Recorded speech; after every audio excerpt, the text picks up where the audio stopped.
have you ever seen? Presents our 2024 Oscars post-view. We put up our Oscars preview last Monday. Now it's our next day look at what happened at last night's 96th Academy Awards. So hi all, and thanks for checking us out, even though we're about 12 hours late to the party.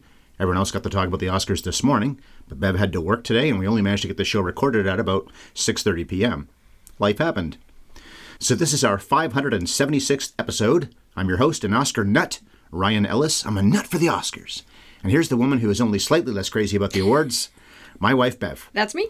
And we got our foster dog over there, Leona. She's nutty for her feet. Yeah, she just can't stop making a meal out of those feet. And she just ate an actual meal, as did we. So if you hear licking. We usually start a podcast with the Sparkplug Coffee sponsorship, but we'll get to that in the middle of the show this time. Let's get right into the talk about last night's Oscars. Oppenheimer was the big winner, taking home 7 Academy Awards, including Best Picture, Best Director for Christopher Nolan, Best Actor for Cillian Murphy, and Best Supporting Actor for Robert Downey Jr. Incidentally, 7 awards is also how many Everything Everywhere All at Once won last year, and that film also won in many of the big-ticket categories, like Picture, Director, and they had 3 acting winners. Oppenheimer had 2. And these 2 movies, which have very little else in common, come after a long stretch where the Best Picture winners tended to win 2 or 3 or maybe 4 Oscars at the most. These last 2 years, it's 7. That's a great point. I read this morning that people thought the show was dull. I didn't read too much about this. Didn't want them to taint what I was going to say here tonight. We had a good time. It started at 7 o'clock. It was over at 10:30. That's good for you as an early riser. The time change as well. But beyond that, it was a fun show. There were some really funny bits. I totally disagree that the show was dull. I think that they are lifting themselves out of a rut finally after a few years of some pretty dismal shows. There were no big ambitious bits that bombed that sometimes can stop the show dead. No one did or said anything scandalous, although sometimes that makes it more boring. It was the most mistake-free and most entertaining broadcast in years. Yeah, a lot of the presenters just read their boring lines the writers gave them to say. That will always happen. The Golden Globes actually was pretty good for that kind of thing. They were pretty funny at the Golden Globes. Almost everybody seemed to be. But Blunt and Gosling were fun together, promoting Fall Guy, but also the Barbenheimer competition, jokingly that they didn't like each other. And then Gosling and the rest of the I'm Just Ken team brought the house down with that song, which we knew wasn't going to win Best Song, but I think should have anyway, and especially after that performance. I mean, the bar's been raised. The joy, the silliness, the irreverence, just so much earnest love that went into that performance. And Ryan Gosling should be studied by science. Where did this guy come from? He's a funny guy. He's funny. He's a great serious actor. He's irreverent. He's just so lovable and charming. And he's handsome. It's not fair to anybody else. He's so great in that. His vocal performance was incredible, too. He's a good singer. The sing-along was such an inspired choice. And when he took that camera operator's hand and kissed it, I just died. And just like the movie Barbie, the song didn't win the award, but it won the night. John Cena and John Mulaney were hilarious, and even Steven Spielberg was pretty funny a couple of different times. So we were fairly well entertained. Are you entertained? Yes, we were, Russell Crowe. Even if there were no huge highlights, no fistfights, and not many surprises. I'm Just Ken was a huge highlight. And the internet was pretty abuzz about that today. Not many, as a lot of people thought there would be. But then the Cena thing was so creative. Yeah, and people went crazy also for John Mulaney. A lot of people were like, well, he just passed his audition to be the next Oscars host. But even saying that, I think Jimmy Kimmel was pretty funny. His 4th time hosting? He's a little safe always, but he was funny. He made us really laugh. The odd joke fell flat. He moved on like a pro. He couple didn't of dad jokes, anything. yeah. Couple dad jokes, which honestly are pretty charming anyway. Not everything worked because that's never going to happen, but he had us guffawing more than once. And you told me that apparently Trump really did tweet that thing on Truth Social that Jimmy read. I thought for sure someone wrote that. Although I should not be surprised anymore about whatever idiotic things he tweets. So we'll go through all the awards in the order in which they're presented. The show started with one of the night's sure things by opening with Best Supporting Actress right after Jimmy Kimmel's pretty good monologue. I like how he pointed out that it was a, halfway or semi-standing ovation, because I noticed that too. Something he's really good at, thinking on his feet, reacting to things that just happened, and coming up with something legitimately funny about stuff on the fly. Mm-hmm. And that was one of those moments. There are a lot of old people, we'll get to that at the end of the show, that maybe couldn't get up and down. Thelma Schoonmaker was not standing up for somebody else. Everyone else seemed to be standing. I think she couldn't. And also Bradley Cooper's mom never seemed to stand up, and I think she couldn't really either. Maybe here and there, but not as much as you have to at the Oscars. I think they're just bitches. That could be. Oh, ladies, show respect. Anyway, they also brought back what they did in 2008 and 2009, and I don't think they ever did this since and never before, where they had 5 past winners in that category introduce each of the nominees. And unlike in 2008 and 2009, they did it for all 4 acting categories, not just Best Actress and Best Actor. So Davine, we said it wrong in the preview show, not Divine, it's Davine, Joy Randolph, won Best Supporting Actress. Nice speech. She cried before she got on stage. Paul Giamatti helped her up there very nicely. He cried when they cut to him at the end of her speech. Sweet. And she talked about her publicist. I guess they weren't supposed to because people kept making a joke about that. Downey did that. If no one else is going to mention their stylist, I will. That was pretty good. Randolph is the 10th Black Best Supporting Actress winner ever and the 8th Black woman to win this award in just the past 17 years. And she was a lock, I think. There were probably 3 or 4 locks tonight. She was the first one. What did you think about the presentation with the 5 actresses? I like it for the most part. You could see a lot more, sometimes legends like Rita Moreno be up there and Jessica Lange and people we don't see that much anymore. But did they make it worth your while? I mean, when you put a legend up there and they just read, some of them had fun with it. Nicolas Cage is a great example. He really had a good gag going with Giamatti. And some people said these really beautiful, heartfelt things that I did find moving. And then some people read from the teleprompter. One of my favorite actresses of all time, Charlize Theron, was pretty terrible. She did not show up for rehearsal. You can always tell. Right. Yeah, some people seriously phone it in, which can be so disappointing because you have the greatest actors in the world up there, and some of them really tried. Regina King killed it. But it slows the show down a lot. But this show was light. We'll get to that later on. So that wasn't a problem. And doing it with 4 different types of actors, like I said before, it was only the Best Actor, Best Actress. And I've seen those clips online, and they're long. And yet I looked up the clips today. Well, then again, what I saw on YouTube wasn't showing the entire clip. It just showed the presentation. The Oscar goes to... Anyway, I thought it was fine.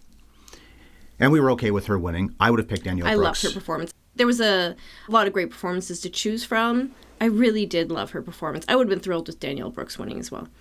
Animated short was next. War is Over won. That's a John Lennon and Yoko Ono thing. It's the Beatles. This seemed preordained from all those boomer voters. From what I hear, this was the wrong choice, although I didn't see very many of the animated short films. I think I've seen everything else that won. I think you have too. So we really can't comment on this. Yeah, agreed. Animated feature was next. That was The Boy and the Heron. Mild surprise. It won the Globe, and I don't know if it's won other awards that are all about animation at various award shows, but it looked like it was maybe going to be Spider-Man Across the Spider-Verse, and was not. Hayao Miyazaki won his 2nd competitive Oscar and his 3rd overall because they gave him the honorary award in 2015, while Spirited Away, which is a great movie, I think his best movie, Spirited Away, won competitively over 20 years ago. So it wasn't like he was due, and he wasn't there anyway. People presume this is probably going to be his last film, and he's just such a legend. They already gave an Oscar to the first Spider-Man 5 years ago, too. Movie, right? Not that long ago. The second one was good, but it wasn't as good as the first one, and it was just the first half of one. I can see where they go, you know what, it doesn't need it this year, but Miyazaki, this is going to be our last chance. And if you're an animator and it's animators voting, you're going to worship this man. I can see how, if there's nothing else that's a really obvious winner, Miyazaki is going to get your vote. I did not really like The Boy and the Heron. Neither did you. Neither of us were huge fans. Certainly not higher Miyazaki. You know what's funny about the 2 Japanese winners because Godzilla won the special effects Oscar? I saw them the wrong way, both of them. I didn't mean to. I didn't realize I was seeing Boy and the Heron dubbed in English. But I get in there and think, oh man, why are there only 3 of us in here? The movie's relatively popular still. Oh, that's why. I didn't know I was picking that. I didn't try to avoid the Japanese language. And Godzilla I saw in black and white, which is an experiment they did, and apparently it was pretty cool. Well, I saw it. I know it was cool. But I would have liked to see the proper way. In both cases, I just picked the wrong screenings and didn't know I was doing that. Sometimes I'm dumb. We'll get to Godzilla later on. Original screenplay and adapted screenplay were next. We liked both of these choices. Anatomy of a Fall won. Justine Triet, the director, was one of the writers, along with, I guess it's Artur Harari. This was our pick to win, so we were happy. Really good screenplay. Of all the awards last night, this is one of the ones I cared about the most because I loved Anatomy of a Fall so much. It's my favorite movie of the year. I knew it was never going to win for directing or picture, and also never got nominated for international feature. So I was very invested in it winning. Yeah.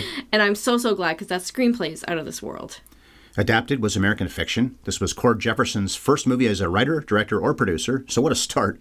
The Academy got a dude of color up there on the stage, and you know that wasn't lost on them when they voted for him.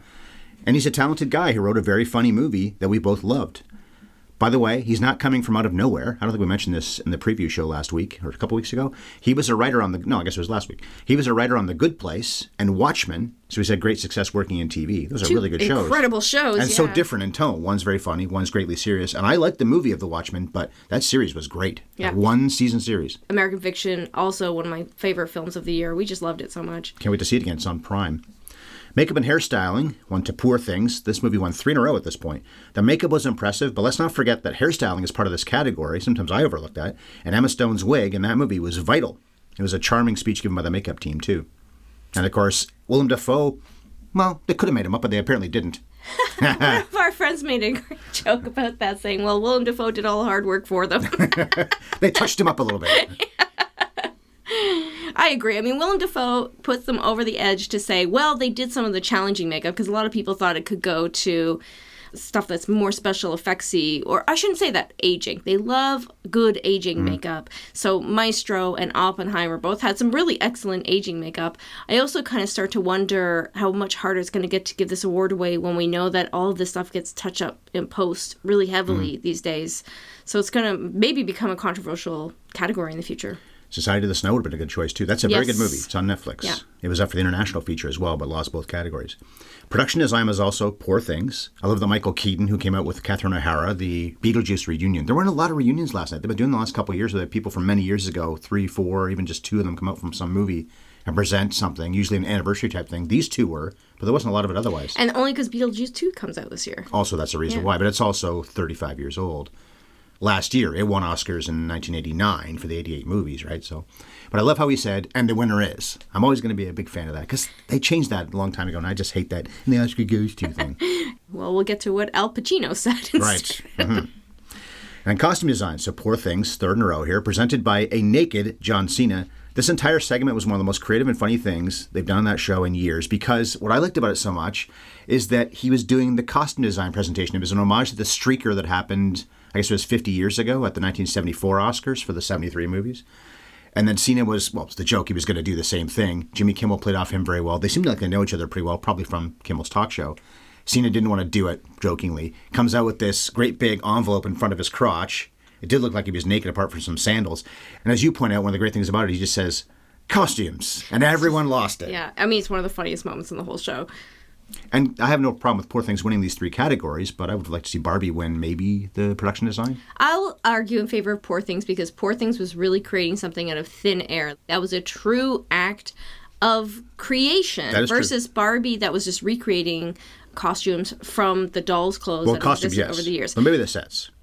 All those costumes are real Barbie clothes. No, I know. Maybe they should have won for production design. I don't care so much about the costumes. I was They had to make to beach Bev. I think the production design of Barbie, that's a whole different story. But the costumes, because it wasn't creating them from scratch, although so often the award goes to people for recreations of costumes from historical dramas. Like it would have been if Napoleon won. And it was refreshing to see a movie one that made stuff that was truly original in every way. It looked like stuff I've never seen before. It was very exciting to see them win some of those technicals. And Poor Things is on Disney Plus here in Canada. Maybe that's Hulu. I always get that mixed up. Well, I don't know. I'll hear about something's on Hulu, but we see it through Disney Plus, and that's where it is now.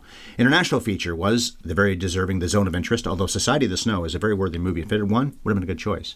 The award technically goes to England, but Jonathan Glazer accepted. So here's another director who won an Oscar for a movie we loved, only they just didn't win it for Best Director, because that was Christopher Nolan later in the show. But Trier won for writing, Jefferson for writing, and now Glazer in Zone of Interest, 3 of the best movies of the year. So they all got to accept an Oscar in a different way, which is great. Mm-hmm. And for really that matter, Miyazaki would have if he was there. Wes Anderson would have if he was there. Yes. So these directors won awards, but not as Best Director. Yeah. So it's something at least. I mentioned that Anatomy of a Fall didn't even get nominated for international feature. That's because France did not submit it for international feature. They submitted a different film, and everybody was like, what the hell? Well, I found out that apparently back in May, when Justine Triet won the Palme d'Or at Cannes, her acceptance speech, she blasted the French government for, quote, commodification of culture, and sided with all the mass protests that were going on in the country at the time.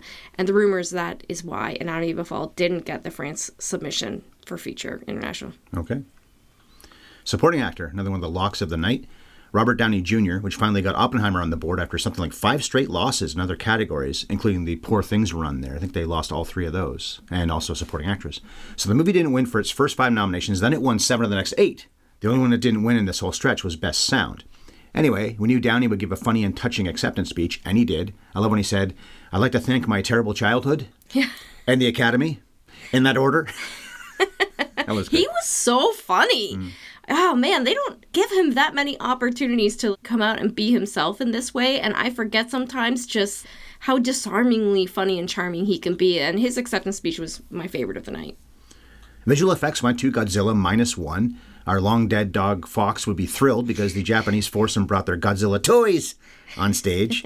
And this is the second Japanese movie of the night that won a trophy after The Boy and the Heron from Miyazaki and another guy didn't write his name down. But anyway, so Japan did well last night. Do you know you can't watch that movie anywhere right now? It's not in theaters anymore because they won't let it play while Godzilla vs. Kong is coming out.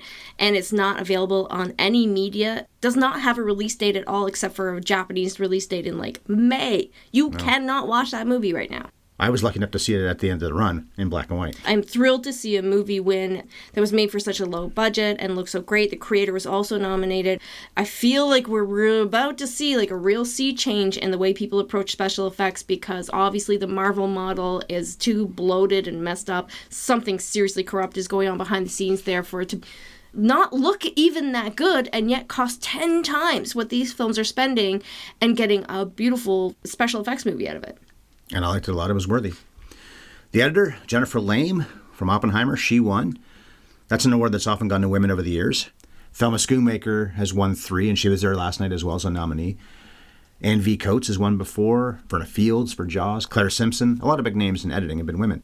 Every movie in this category was epically long, and this was the year of movies that seemed to think they were obligated to run for 2 hours and 20 minutes or more, so it's fitting that a prize went to a movie that's 3 full hours long, Oppenheimer. Respect to any editor that can make a cohesive story out of a Christopher Nolan film. So hats off to her. Since Memento, which probably should have won in 2001. Yeah, big heart. Dodie Dorn was his editor. Another woman as well. Documentary, short, and feature were next. The Last Repair Shop, which I saw, and I think it's on Disney Plus as well. Canadian Ben Proudfoot won in this category for the Queen of Basketball just 2 years ago. But Chris Bowers, whoo boy, he looks sharp in that tux. You have a crush? I do. A black man with, I guess it was a black tux. All I know is he looked sensational. He gave the speech, too. I don't think Proudfoot said anything at all. I wasn't looking at him. I was looking at that adorable little girl with the biggest grin on her face. She was cute. So cute. Took forever to get to the stage, but that was cute. Then the feature was the unsurprising, probably a lock as well, like Downey and Randolph and Nolan were. 20 Days in Mariupol, I think I said that right, the Ukrainian documentary. The director gave one of the few political speeches of the night, but it was about the conflict over in Europe that most of us can get behind, unlike the rarely mentioned war in Gaza. That barely came up. Only Glazer brought it up, Jonathan Glazer, when he won. Right. People were wearing pins, apparently, which is about a ceasefire. The red pin was apparently about that. And there weren't even that many of those. No, it wasn't with everybody, for sure. Like the Time's Up ribbon and some of those other things over the years. The AIDS ribbon many years ago was a big thing for everybody. Cinematography went to Hoyte van Hoytema for Oppenheimer. He's only been nominated once before this, but I'd still say he was overdue. This isn't just for the films he shot for Nolan, and he shot some really good ones for him. It's for Nope, which we covered last year, and for Her, which we covered last year also. Let the Right One In, the original one, and many others. This guy is a genius cinematographer. The other nominees were worthy, but we knew he'd win this one. And Oppenheimer looked out of this world. Black and white also, and color, of course. Live action short was next. I went to The Wonderful World of Henry Sugar. Wes Anderson wasn't there. He would have won his Oscar if he was there. I know. But he was the fifth actually with Miyazaki. Famous director, just a director who's nominated in other categories, including Best Director last night, like Trier was. And anyway, but won an award in a different way. And still they got something. That's very nice. Sound went to The Zone of Interest. That was a nice, pleasant surprise. The sound of hearing what's going on in that concentration camp without seeing it is the most vital thing in the whole movie. More than the screenplay, more than the actors, as great as they were, more than the direction. I think maybe he should have won for directing, but that sound was vital. I was almost as glad it won for this category as for international feature. I don't think I'm imagining it when I say that art films and art film sensibilities have made major headway in recent years. This is a great example. Typically, the Academy gives this award to war movies, action films, films that takes a tremendous amount of artistry and really hard work of creative individuals. But here we have something that is changing the art of cinema rewriting the language of cinema and giving us something that's brand new. This isn't even an art film. This is an experimental film. Something like this never would have even made the Academy's radar once upon a time. So it's nothing short of amazing that this got a Best Picture nomination, that it won international feature, and that this really creative and pushing the envelope use of audio won the award. That's really exceptional. And on top of that, something like Poor Things, an aggressively weird movie, was almost leading the nominees. It was second. It was second, yeah, in nominations. The movie's so strange and vulgar and lots of sex. Lots of nudity. But also just a really weird film that doesn't appeal to a lot of people, but something that was brand new. So the technicals of what our categories historically go to: historical films, costume, production design, hair and makeup. It was a weird film that made weird choices, and it was rewarded for them over these typical period films and that the Academy used to love. It feels to me like it's finally breaking free of those rigid and really specific standards that always make a, quote, Oscar film. And it's not just embracing weird art experimental films, it's also embracing popular films like Barbie, like Top Gun last year. Do you agree with me? This would not have happened 5 years ago. You know why this happened? They've opened up the membership to so many young and non-white people. That's a great point, yeah. That's at least part of why this is happening. Yeah, just people who are less set in their ways. Younger people are going to have a more open-minded opinion about this kind of stuff. Well said. Music score went to Ludwig Göransson for his drony Oppenheimer music. He won for Black Panther 5 years ago, and this should have been Robbie Robertson for Killers of the Flower Moon, but it wasn't. I love the Poor Things score. Also loved Killers of the Flower Moon score, but my vote would have gone to Poor Things, and I hated the Oppenheimer score.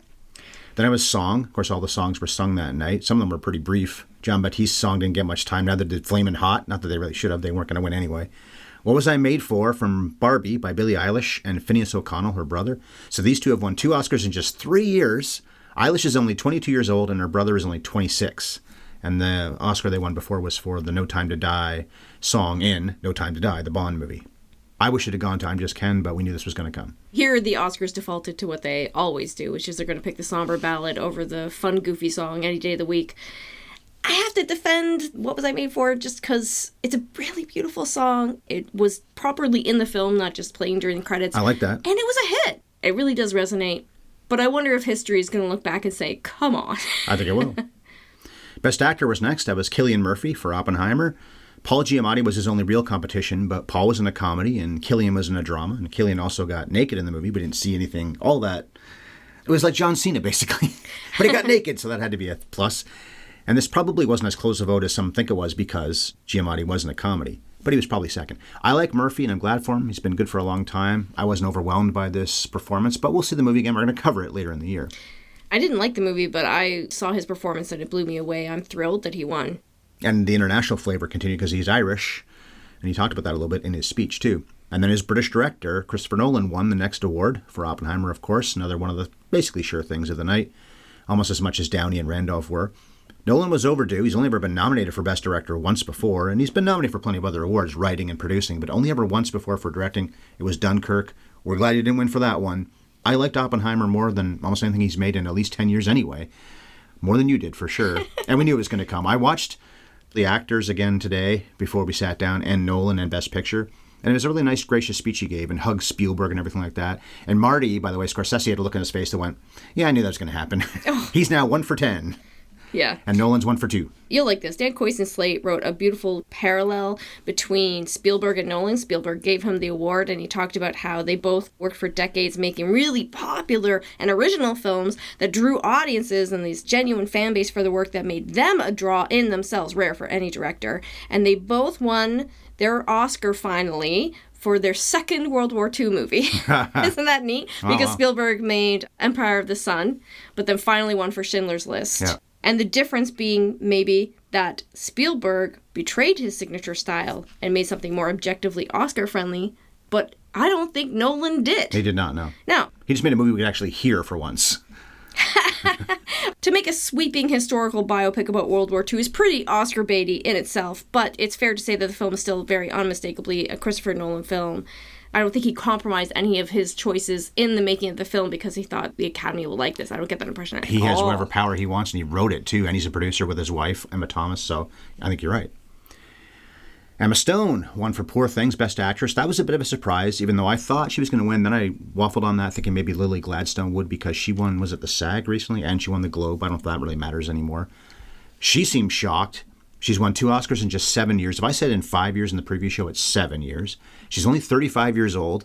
Also, Yorgos Lanthimos now has directed 2 Best Actress winners in the past 5 years because, of course, he did Olivia Colman. He did her. He directed her in The Favourite in 2018, which, of course, Emma Stone was nominated for, too. And I heard somebody else say this, and I don't know if I said this literally in our previous show, but I know I was thinking it, which is Emma Stone in La La Land is fine, but Best Actress, I wouldn't have given it to her anyway. And now, like that person said that I heard today, this is the one she should have won for. I think she's worthy, but not twice in 7 years. Yeah, 100%. She was fine in La La Land, but this is the Oscar-winning performance. She helped get the film made, too, which I think... She's a producer. And it's such a gutsy performance, or an original performance, similar to Olivia Colman's performance in The Favourite. These are performances that have no ego. These are actresses that are so fully committed. That said, I was a little disappointed that Lily Gladstone didn't win, because her performance is also really beautiful. And yeah, it would have been nice to see an Indigenous person win an award.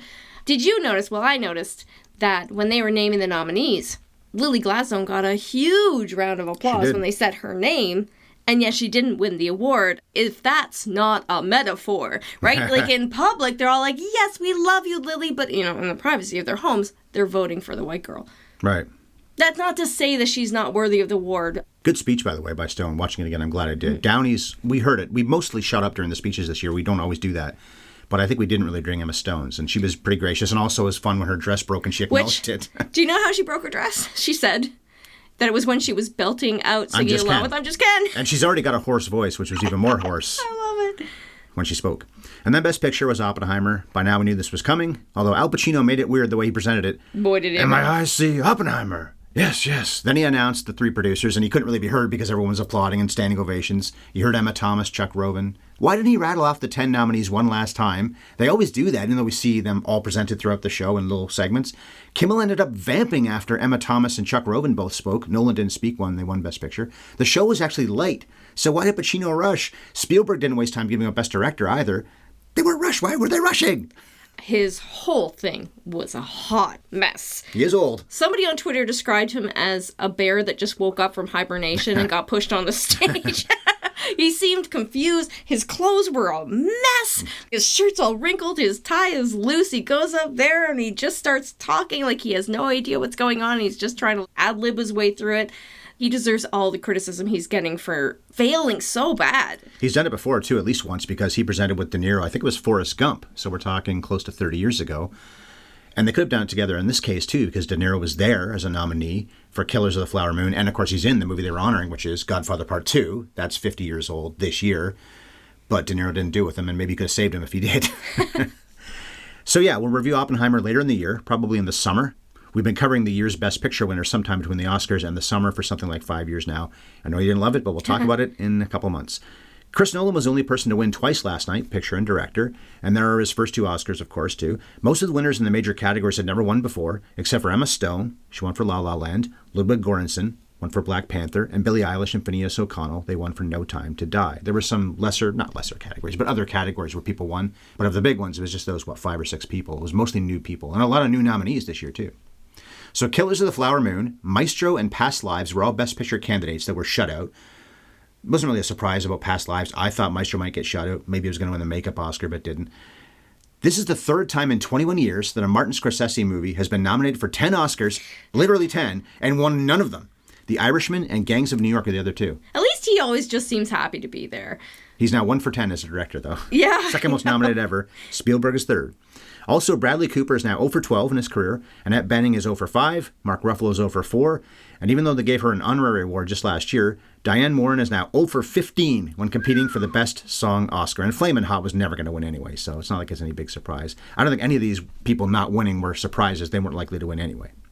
Neil Corbould, I guess is his name, has won twice before. I said this in the preview show, though. He went 0 for 3 in one category last night because the team from Godzilla -1 won the visual effects Oscar, and his 3 movies, I forget what they were, Creator, Napoleon, and something else, did not win, of course. So Oppenheimer won 7, Poor Things 4, Zone of Interest 2, and then everything else that won something won. But only 3 of the Best Picture nominees were completely shut out. Okay, let's talk about Spark Plug Coffee now. They have the freshest, fairly traded, premium Arabica beans in Canada. They deliver to customers in the US and Canada within a week, and Canadians get free shipping. Sparkplug offers many blends and roasts, including rotating seasonal blends. They've got the options of half-calf and decaf too, not just the beans that are little caffeine bombs. But here's a great piece of advice that's worthy of an Oscar in its own right. Be a member in Sparkplug's Autopilot Coffee Club. Members get perks and deals, and they save money on every order they make. They can also customize to get orders when it suits them. So take a hint. Join the club and be a member of what is absolutely not a generic Coffee of the Month club. Your destination is sparkplug.coffee/HYES. Using our HYES discount code will save 20% off your next order. That website again is sparkplug.coffee. So we buried it because I want to get right to the Oscar winners and such. I have a few other interesting factoids before we wrap it up. I joked in the Oscars preview last week that it's been a few years since anybody got slugged at the Oscars. So maybe John Williams was going to take out his anger on Marty Scorsese, why not? And then De Niro and Spielberg, their friends, would have to break it up. And Annette Bening would be there, but Warren Beatty, he wasn't there. I thought he would be. He'd be here date, but he wasn't. He'd break it up as well. He'd join in the fun. Because old guys rule. Those 6 people, how many nominations? I said it's probably over 100. I did the math between last week and now. 121 nominations between those 6 people. I mean, John Williams is doing a lot of heavy lifting there. Yep.